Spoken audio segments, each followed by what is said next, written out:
at International Islamic University of Malaysia. I am your moderator for today's session, and my name is Dr. Muhammad Fauz Muhammad Zeki, an assistant professor in the Department of Political Science at International Islamic University of Malaysia. Actually, we are very much thrilled to have each and every one of you here today. So before we dive in, let me take a moment to express our gratitude for your presence. We Policy and Area Studies Research Unit in every semester run a webinar series on developing debates in politics, society, and security. And in this fresh webinar series, actually focuses on artificial intelligence, global politics, and security, navigating uncertainty in a changing world. This series would have 3 distinguished lectures by the experts, and today's webinar is the first one of the 3 lecture series, which will be, we are going to have each one in upcoming months. And today's session will be focusing on AI and international relations. And we all know that artificial intelligence, or AI, is rapidly transforming the global landscape, reshaping how states understand power, negotiate security, and formulate strategic priorities. In today's international system, AI is no longer a peripheral technological tool. It has become a central driver of geopolitical competition, economic advantage, and military innovation. Major powers now view AI capabilities as essential to national strength, influencing everything from diplomatic behavior to defense planning. So, understanding AI's role in shaping power security is therefore crucial for scholars and academics and students, even and policymakers, even for practitioners. As states increasingly rely on AI to predict threats, manage borders, analyze intelligence, and influence public opinion, the international order is being, subtly, profoundly reconfigured. And to take us deeper into this conversation, we have invited an emerging expert on AI. He is none other than Nabil Ouda. Nabil Ouda is a senior researcher, entrepreneur, journalist, specializing in artificial intelligence and its social and industrial impact. He is the founder of AI Horizon, where he leads initiatives that train and advise institutions on emerging technologies. In addition to this entrepreneurial work, he contributes to various media outlets and serves as a trainer in generative AI, helping professionals, organizations leverage its transformative potential. He is currently pursuing his PhD at Ibn Haldun University in Turkey. And Brother Nabil has also delivered numerous micro-credential courses on international relations theories with Shark Forum and Shark Academia in Turkey, further demonstrating his interdisciplinary expertise. So before we begin the lecture, a few words about the structure of the program. And the speaker will share his ideas roughly to 35 to 40 minutes.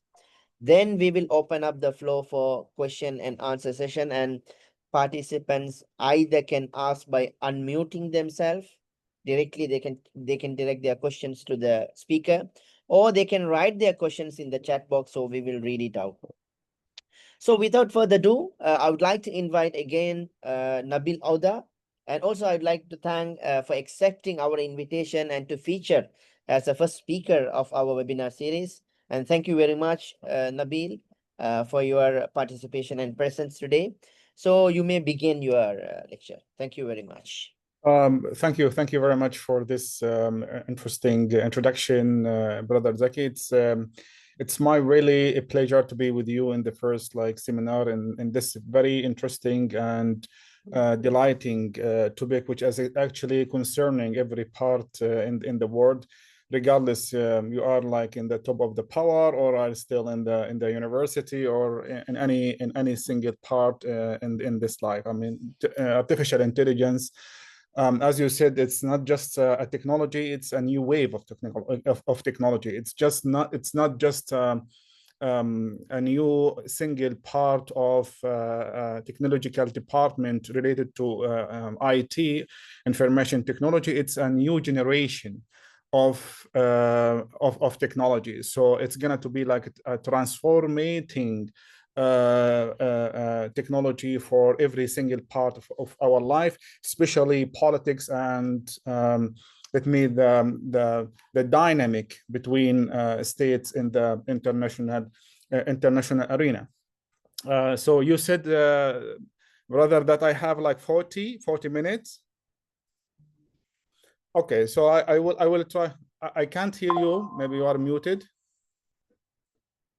Yeah, roughly 40 minutes, Nabil. Yeah. 40. Okay, that's fine. Okay, I'm gonna to like I will like give like some highlight topics about this issue. I would love like to make this seminar like a dialogical or interactive seminar. It's just not like a traditional lecturing seminar. But I mean, I will ground my idea now, so it's going to be like a pace for like discussion later on. Let me start with when we talk about. Do you share any presentations, Nabil? Actually, you haven't asked me any Okay, to no share the problem. presentation, so Okay. I'm sorry, I didn't do that. Actually, it came to my mind like late. Okay, so I was not able to do so. In any case, the first of all, if I can say something very important here as an initial note, you know that we are living in a very corrupted like international like politics. It's corrupted because now we are living in a transition period. Okay, you know that the global order is not like fit exactly to what we have already like seen, especially during at the end of the 19th century and in the beginning of the 20th century. Now for example, we have seen like multipolarity during like the time between, for example, 1850 to in 1950. But I mean, after that, okay, after the Second World War, okay, we have witnessed like a bipolarity, and after the collapse of Berlin Wall, okay, we have seen like the international relation or the international global system went to the bipolarity system. Okay, but now, okay, we are living in a very like incoherent system. Okay, it's like a mix between multipolarity and bipolarity and bipolarity. So I mean, so I would love like to say that, I mean, this kind of messy global order, actually it's a sign of an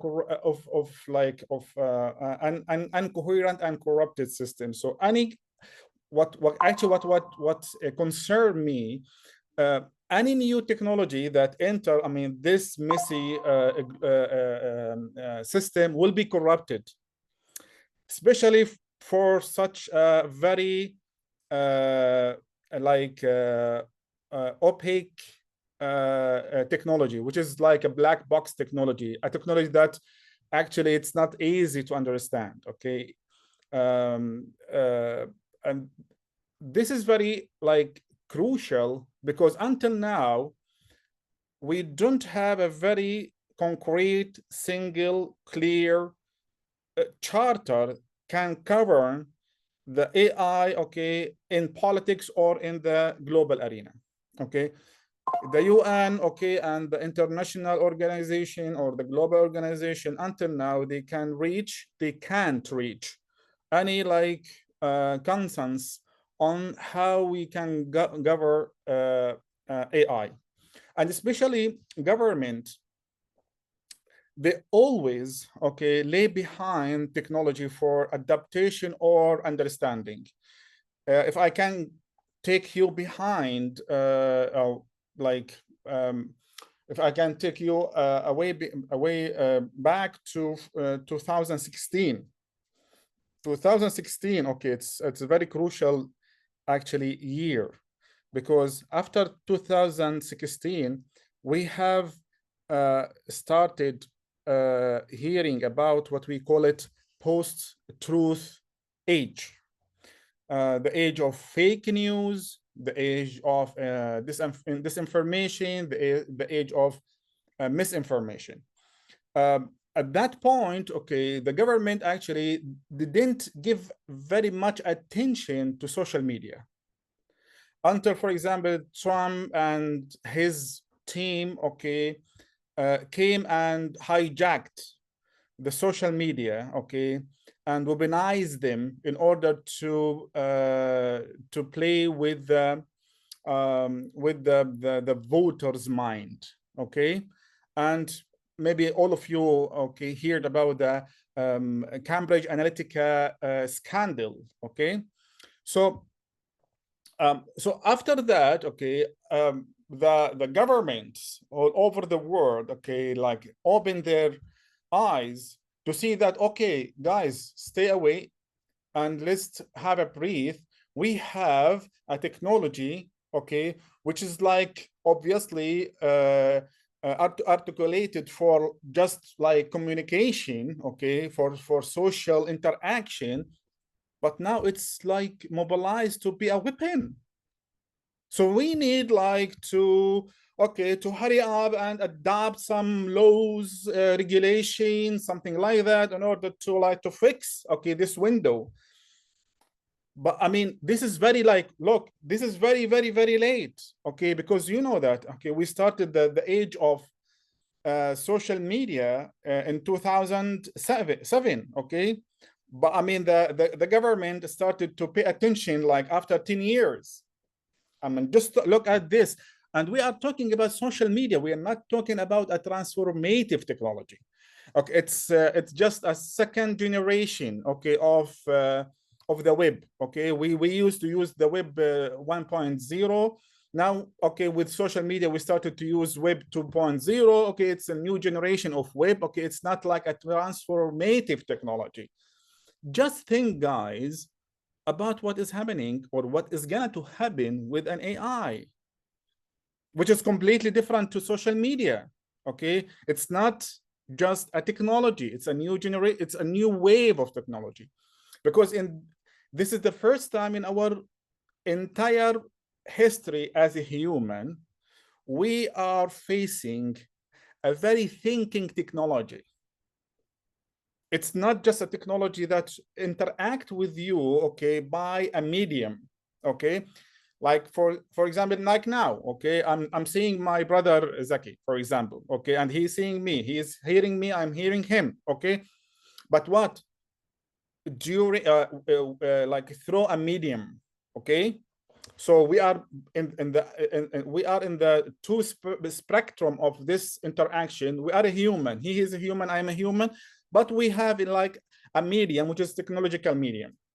But with an AI it's completely different, because in the other part, okay, it's not a human, it's a machine, but this machine is thinking, okay, and like it's building what I identity.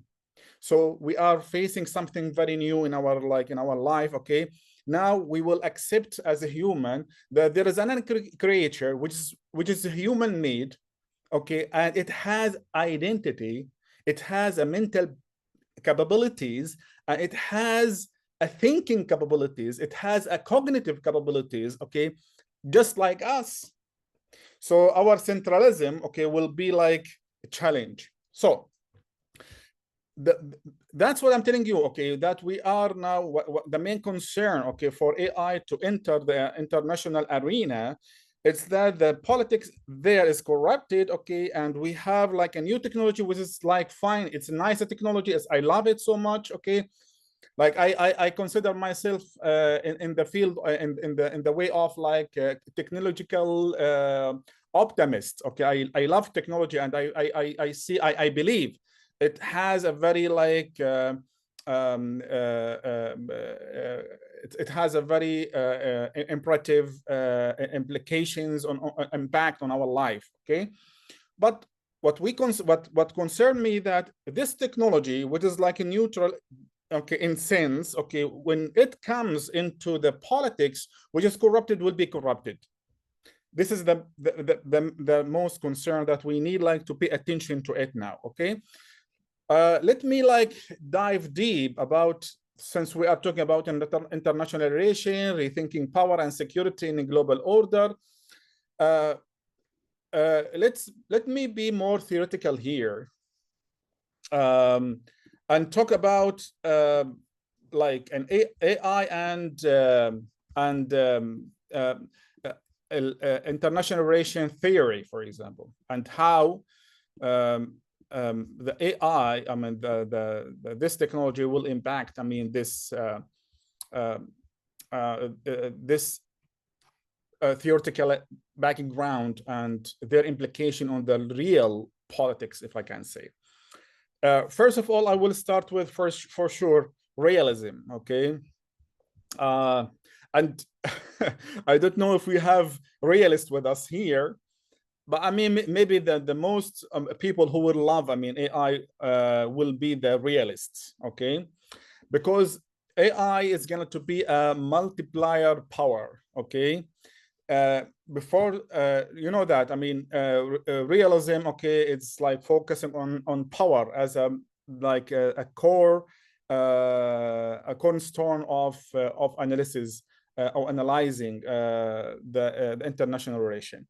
So AI is going to be multiplier, okay, power. How?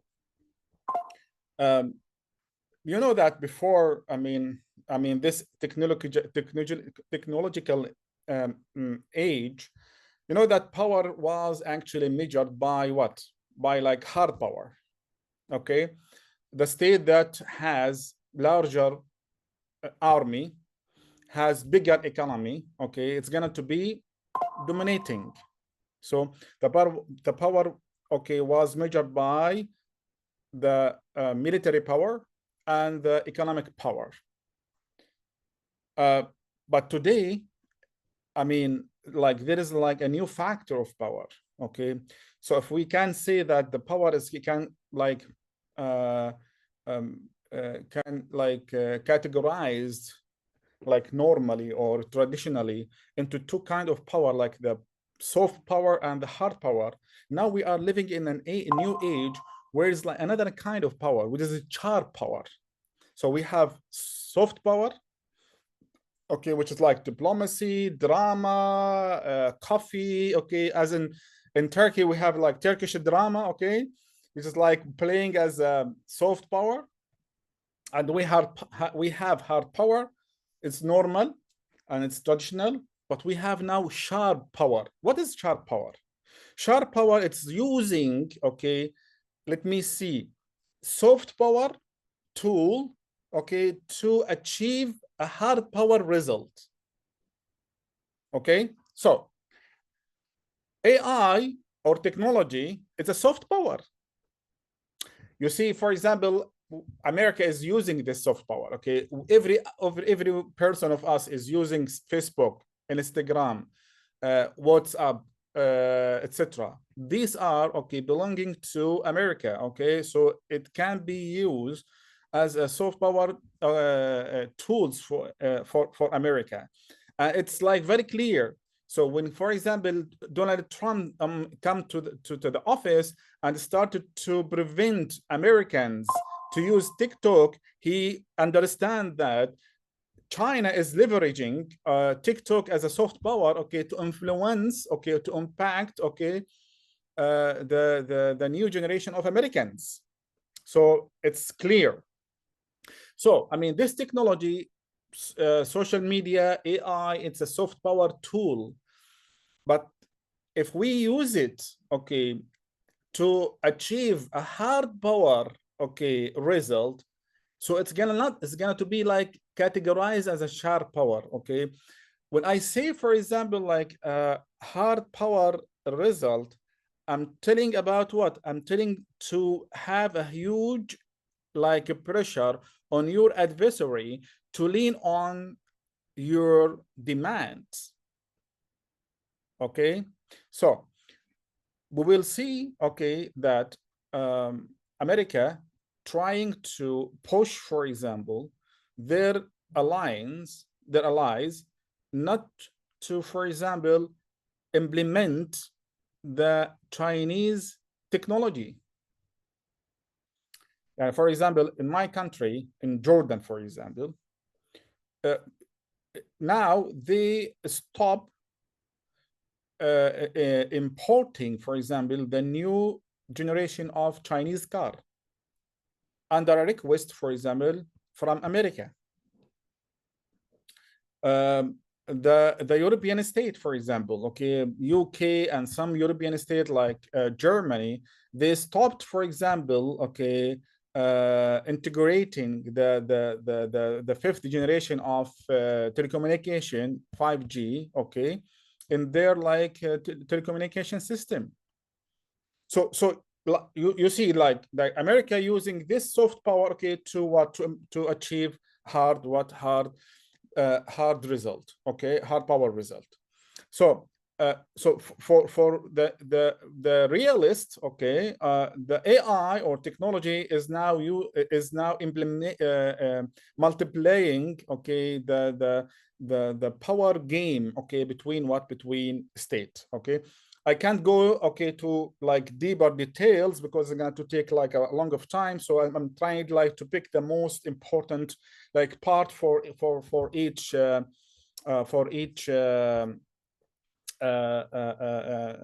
theory.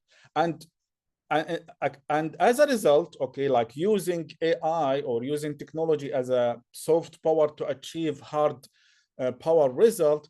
So we can say that we are living in a very hyper realist world where the states, okay, trying to capitalizing their power not only to military and economic, but also on the data. So the data now, okay, is being used as a hard power asset, not just like a soft power asset. Okay, so this is for the realist. So I try like to say now we are living not in a bipolarity, multipolarity, or no. Now we are living in a very technopolarity. Technopolarity, because during the Cold War, okay, we had, I mean, this like military race between China, between Soviet Union, okay, from side, and America from other side, okay. The race was, okay, depending on the nuclear race, okay. So it was like bipolarity. Now we have the same kind of race, but in different like content here. So we have a race about technology, especially AI, okay, between America and China. So we are living in a technopolarity between now China and America. Okay, this is for realism. Now let me go about to to idealism, or like yeah, I mean idealism. So I don't know why they are still living, okay, liberalism or idealism. I'm not seeing any place for them, okay, in the in the world now, because they are like saying, okay guys, okay, we are thinking that the international organizations such as UN General Assembly or etc. can have a role, okay, in international politics. But we have seen, guys, okay, that these institutions failed to actually to play their role in the like recent years. They failed in Ukraine, okay, and they failed in Gaza.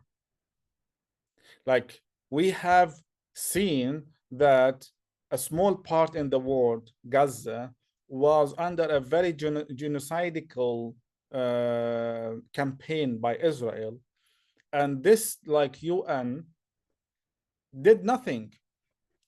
So I'm not sure, okay, if liberalism still have something to say actually in the global affairs. But still, okay, uh, if I wanted to like zoom in for AI, this technology, I think they will be in a very delicate situation. Why? First of all, because AI is a very opaque decision system, which means that you can understand how the decision, okay, is taken within this kind of a new smart system. Okay, and I'm sure, okay, that I mean these kind of bodies, international bodies, under now, okay, until now, they don't have any like a very full recognition and understanding, comprehensive and understanding about what is an AI. Okay, this is the first problem. The second problem with liberalism and AI is a black box military algorithm. Okay, and you know that now we are approaching what we call it like a autonomous warfare. Okay, I'm sorry, Zaki, there is a lot of things to speak about. Okay. You can, Yeah, but I mean, let me tell you something, guys. Okay, traditionally, okay, we human, okay, when we are talking about technology, we traditionally in the loop of technology.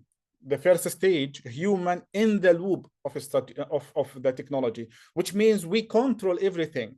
Okay, we have the full control of technology. Okay, time by time, okay, we went to, or we delivered to, what we call it a human on the loop. On the loop mean on the edge. Okay, so it is like a semi-autonomous vehicle, for example. Okay, so like drones, for example, like traditional drones. Okay, the pilot is in US, for example, and the plane is, for example, another like part of the world. Okay, so it's like it's not autonomous, it's semi-autonomous. But now with an AI is like dominating the technology now, we are like heading to what we call it a human out of the loop. A human out of the loop. So we are not in the process anymore. And this is what we are seeing now in Ukraine, for example, with the autonomous drones. So we just, I mean, let the drones, okay, go to find their target and eliminate them, okay, without any control of us. This is what we call it a very autonomous system.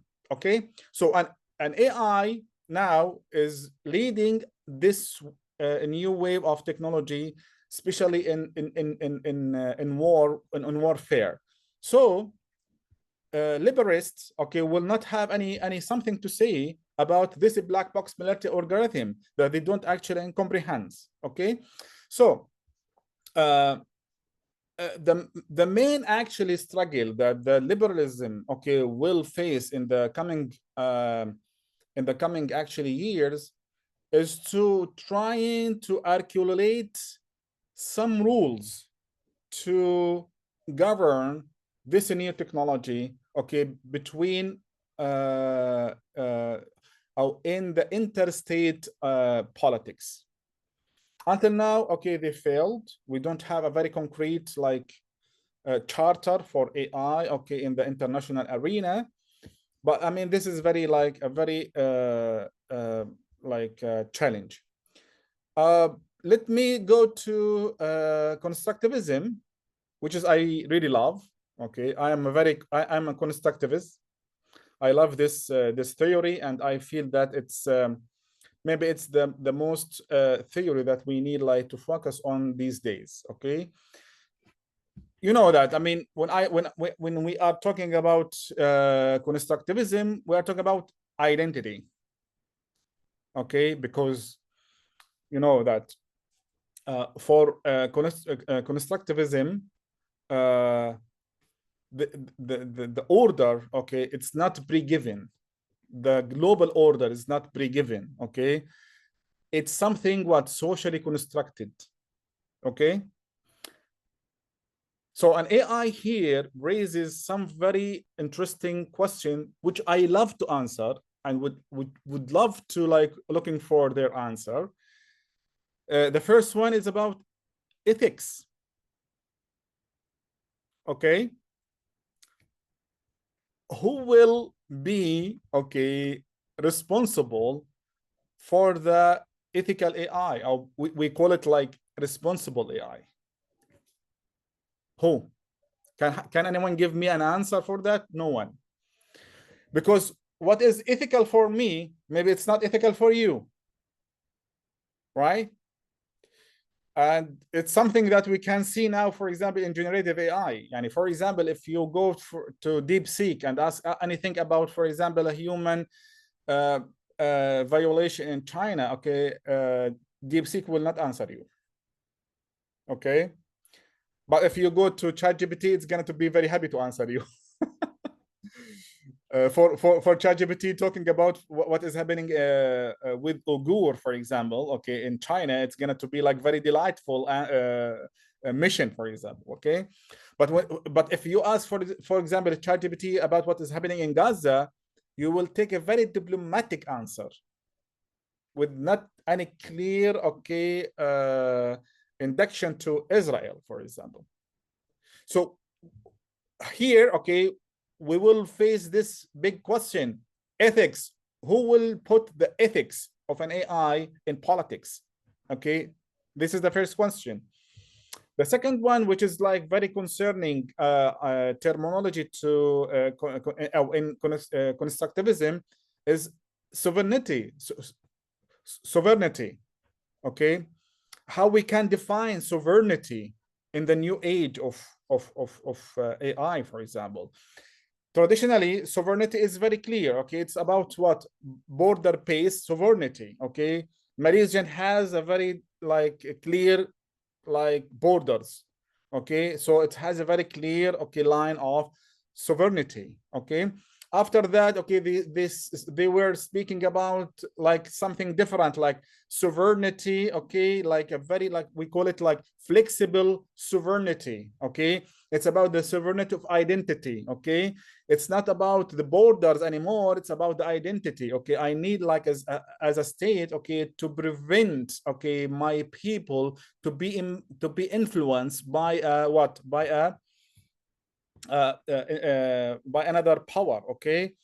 So in AI, the new sovereignty will be emerged, okay? Because what? Because now, as a state, my subject will not be just a human, will be what? Will be robot. Those robot, okay, will be Malaysian, okay? They will have a citizenship. So my sovereignty will be what extended to them too. Okay, as I said, okay, now we need like to consider robot, okay, not like a machine, but like what? Like a thinking entities or agent, okay? So the sovereignty will not just, okay, belonging or restricted to human, but will be like extended to what? To robot, to machines, to the smart machines, okay? So the AI will like uh, um, rebuild, okay, the meaning of sovereignty in the new age. The next, actually, what I wanted to focus on, okay, so I will not go to talk about the other theories in IR, because it's like it's going to take a lot of time. Okay, that's why I focus on the three, okay, major theories: realism, liberalism, and constructivism. I need like actually to focus. How much time left to me, Zaki? Yeah, you can go for 5 to 7 minutes. Yeah. 5. Okay. So I will end with a very important like um, topics. Uh, when we are talking about global affairs, the main topic that we are tackling every single time we are talking about politics is going to be war, because war is the central, okay, political truth in the international relation. Diplomacy is the second one, but even diplomacy is here to serve war. It's not it's not the vice versa.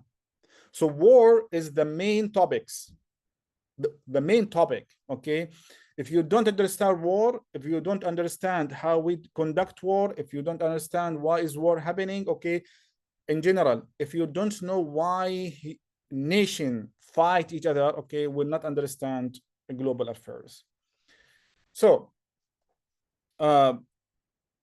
AI will have a very huge impact on wars, and this is something that we are really witnessing now. Maybe all of you guys were watching what was happening in Gaza, and maybe you were shocked by how Israel used AI in their like killing machine. And it's something that I wrote about it. Okay, I wrote a very long piece of article published in Al Jazeera about that. It was in Arabic actually, but maybe I will translate it and share it with you guys. So we have like three kind of weapons that Israel used to kill the Palestinians. The first one was Gaspel. It's an AI to detect the military bases in Gaza.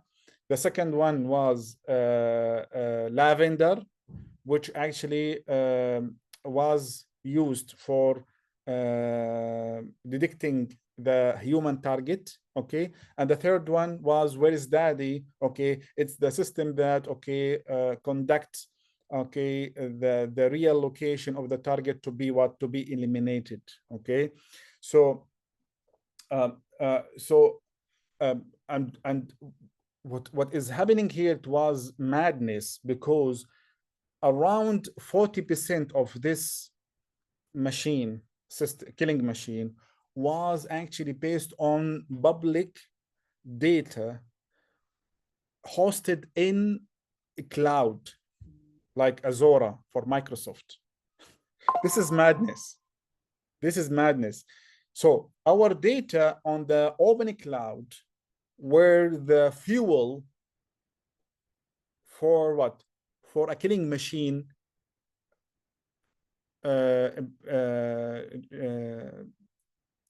that using AI.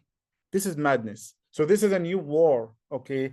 This is a new kind of war, okay? So for war, okay, the AI will go to enhance, okay, what I already said about the autonomous, okay, warfare, okay?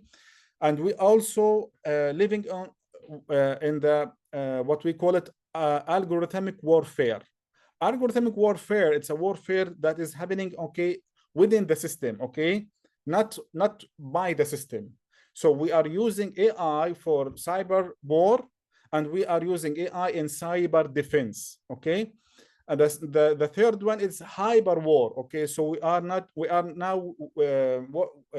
now living in this kind of hyper warfare, which means, okay, that the AI, okay, will be hand by hand with a human in the warfare, okay. So we have a human, okay, supplemented with what? With all machines related to AI and very connected to the data center. And this data center is not a data center in the cities. It's going to be what we call it an edge computer. So the data center is going to be in the battlefield.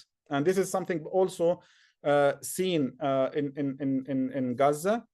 And the final one, and I will end here, it's very important, guys, and we need to focus on and give a lot of attention to this a new kind of warfare. It's a cognitive warfare. It's a warfare that our minds is the battlefield of it. Okay, so it's a war of what? It's a war of influence. It's a war of impact. Okay, and in this war we are using we're using deep fake, which is like a very like let me say it's very like delighting game for AI. Now, okay, now you can use open source, okay, open source websites to generate a very delicate, identical deep fakes for some people. So, and we saw it in Ukraine when the Russian are trying to deep fake the Ukrainian president. Okay, so in cognitive warfare we have deep fake, we have narrative AI. Okay, so because AI is gonna it's gonna to multiplier the misinformation and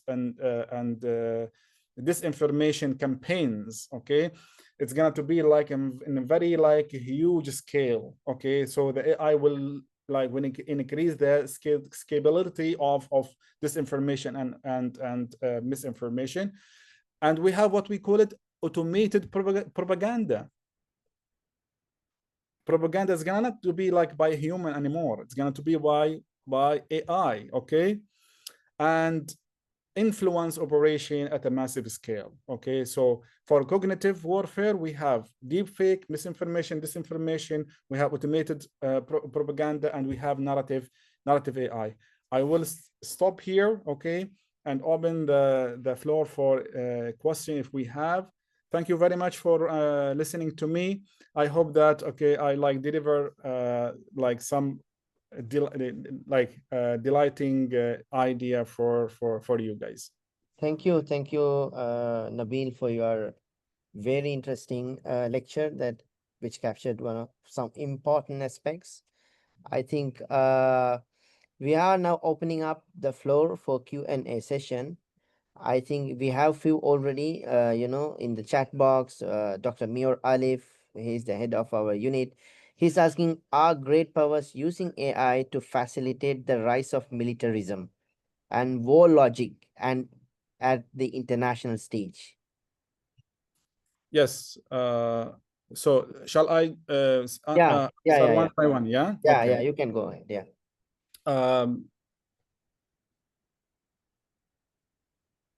Okay. So yes, I mean, as I said, AI, it's like I said, like social media was weaponized maybe after 10 years of its like erupted. Okay. As I said that it's the social media was invented in 2007 or 6. Okay. It was, let me say, weaponized after 10 years in 2016, around that. Unfortunately, the AI like went the stage of weaponization, okay, in the first stage. So now, okay, the AI, the main functionality of AI, okay, beside the generative AI that we are now using, okay, the AI is being used, okay, very intensively in the warfare, okay, in different in different level. The same level, the first level, it's like maybe the first level is about the concept itself, the concept of war itself, okay. Because now we are seeing, okay, the AI is the main technological tool is implemented in the ongoing wars, like in Ukraine. For example, Ukraine now it's a superpower by producing drones, and not any kind of drones that facilitated by AI, okay, and the small like size of drones, okay. So and like they are producing, you know how much they are producing, like 5,000 drones annually. And that's what actually US captured, and they like take a decision, okay, for scale their production of drones. And now they have this plan, okay, I mean, I'm talking about the Pentagon, they have this plan, okay, to produce more than 5,000 drones also in a year. So, I mean, the AI is like heavily implemented in wars in the level of machines, okay, and the AI is like transforming the sense of military here, because it's transforming the machine from, okay, a device to what, to be like a massive device, okay, to be and that we have like this kind of swarm warfare, okay. We are not talking about just one drone, okay, to go and hit, okay. We are talking about massive number of drones to go to one direction or one target to what, to take it. So so AI is implementing in warfare in level of machine, and also in the level of decision making. So now, for example, China is now manipulating ChatGPT, okay, to product or to produce a semi ChatGPT model for only military decision making. So AI in the decision making, AI in the machines, okay, or devices, and finally AI in computing. What does it mean? Okay, now AI, okay, is not now the data center, okay, for war is not now located in the middle of the cities. Now we are talking about computing edge, or edge computing, which means that the AI, okay, is in the middle of the field, okay, and the AI is helping the military, okay, to dealing with the data in the same time. So we are not talking about transforming data from the battlefield to the data center, okay? No. Now the AI have this capabilities to let the military, okay, dealing with the data from, okay, in the same battlefield, okay? So yes, I mean the AI is transforming the warfare from scratch. I can't hear you.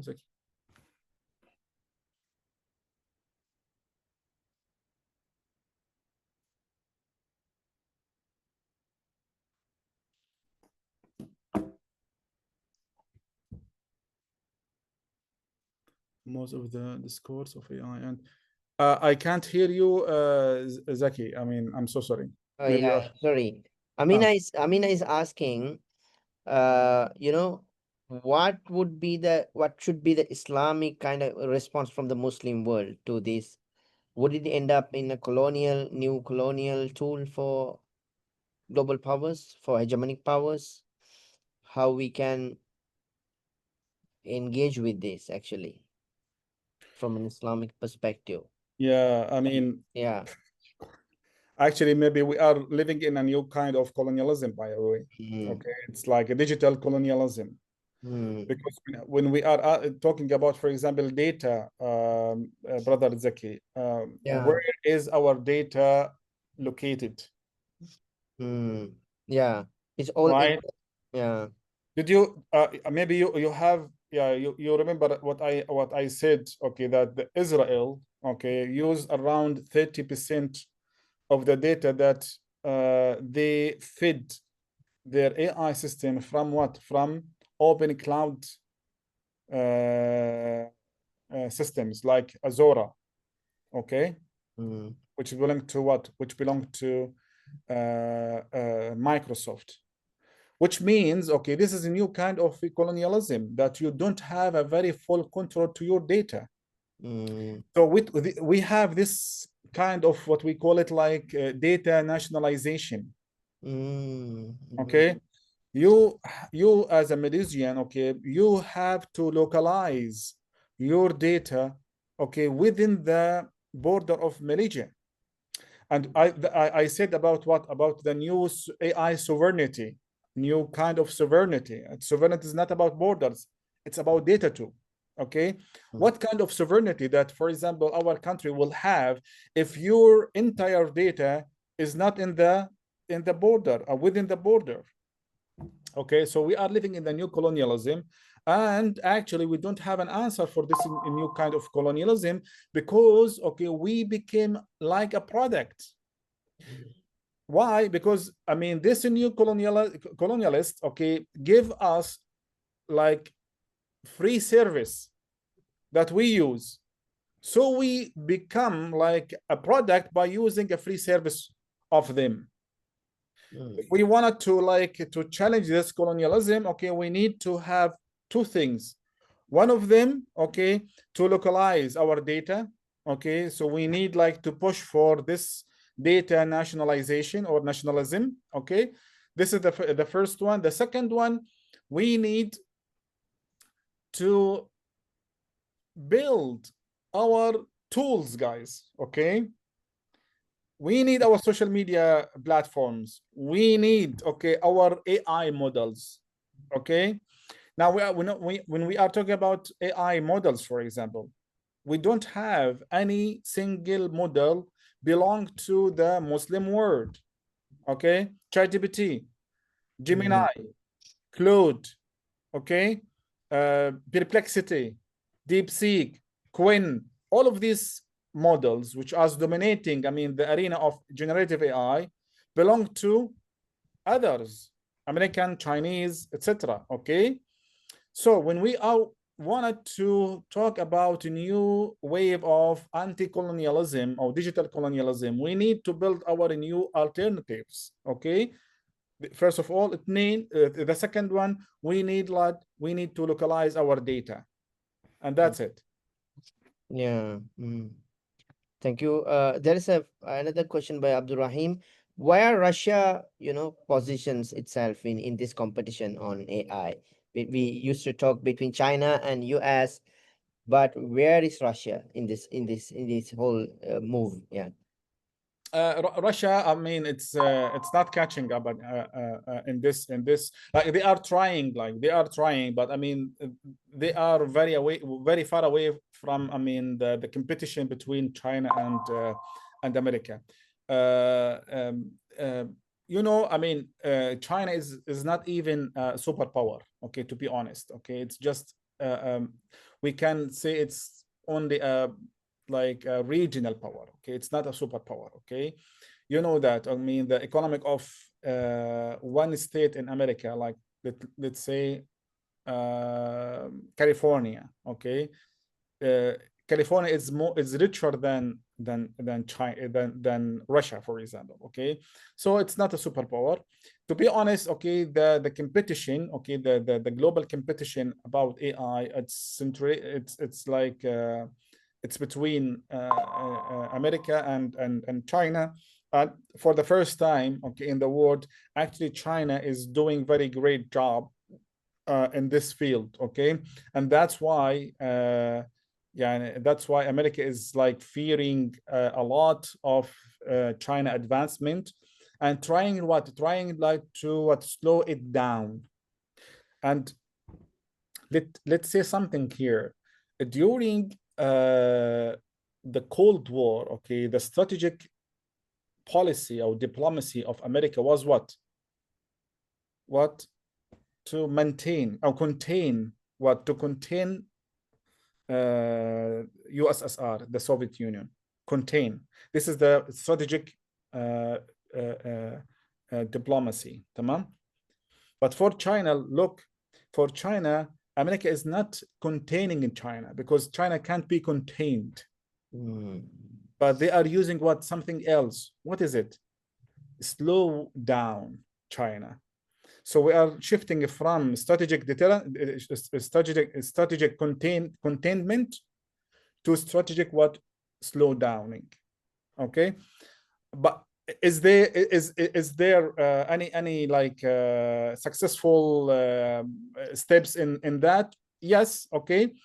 But I mean, China has, I mean, the facilities, has the power, has the money, has the resources, okay, to what? To challenge this slow down strategy of America. And the game between them, okay, now centered on the semiconductor, okay, devices.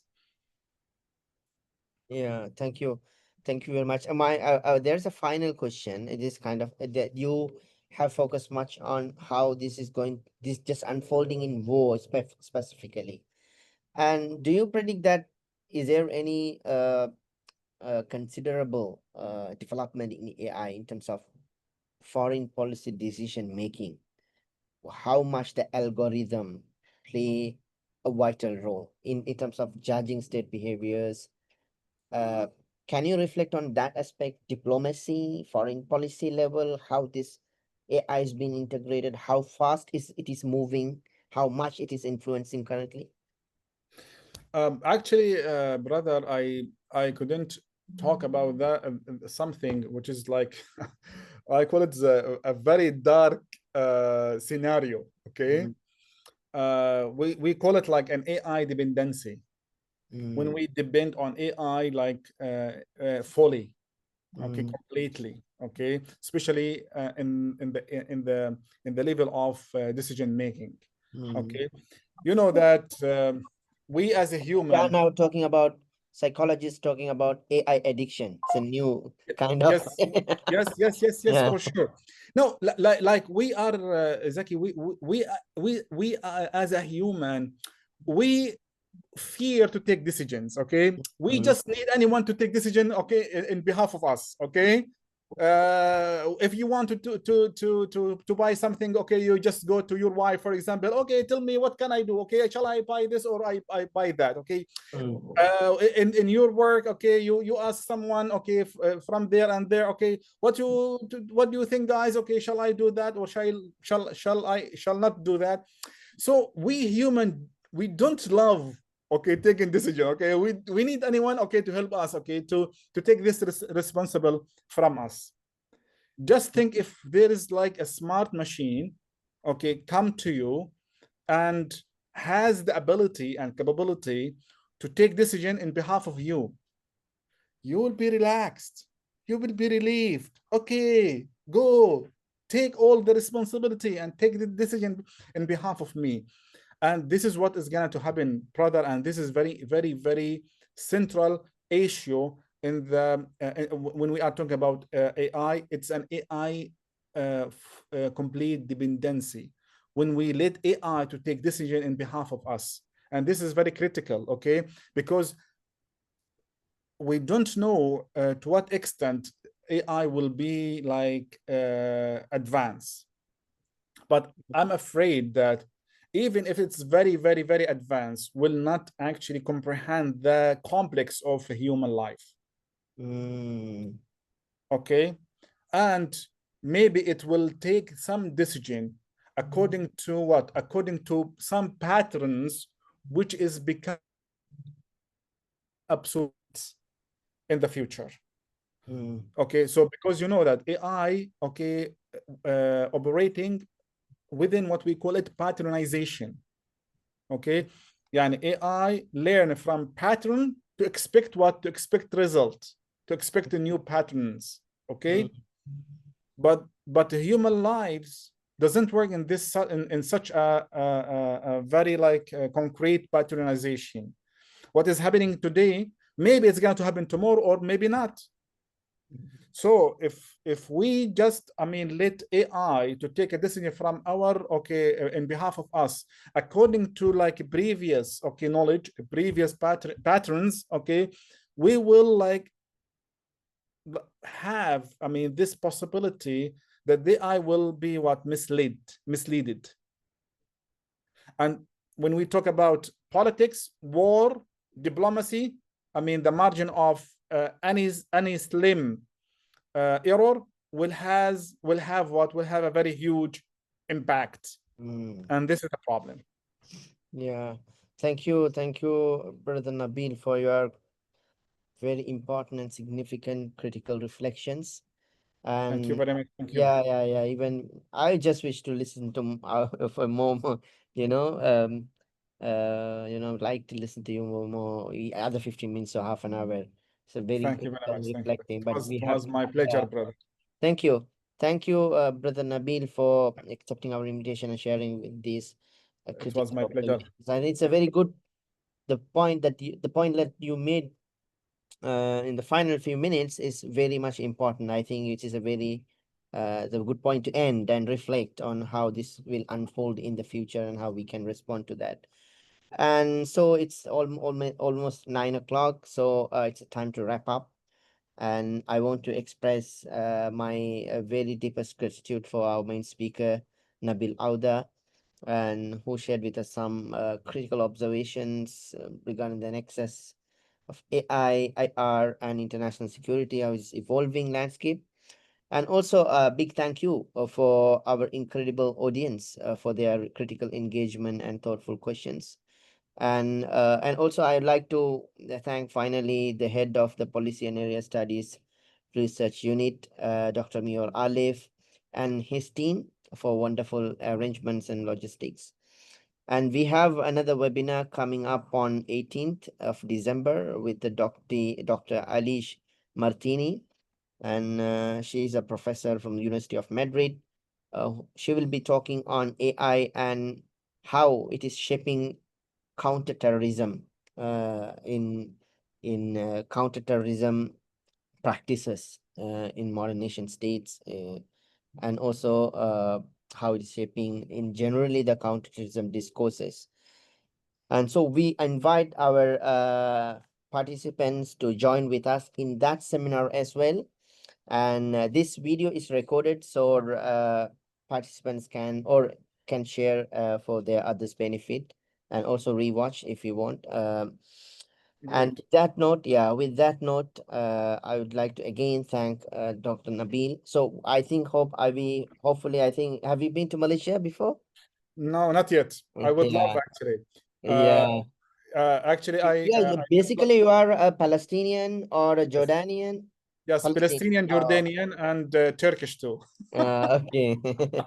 uh, I I think. would love actually. I will announce like a new academy. It's a Zaka Academy. Zaka Mm, mean intelligence in Arabic. So it's will be focus on teaching or training professionals on mm, using AI, especially generative AI and AI agent and AI agenting in their professionals and in their life or in their work and etc. So it would be gonna to be like a very good opportunity if we have participate together and make like some these courses in Malaysia.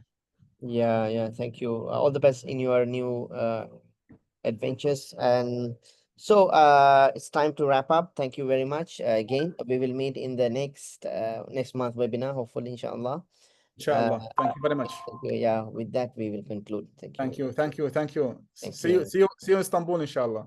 Yeah, sure. Yeah, thank you. Inshallah. Assalamu Okay. alaikum. Assalam.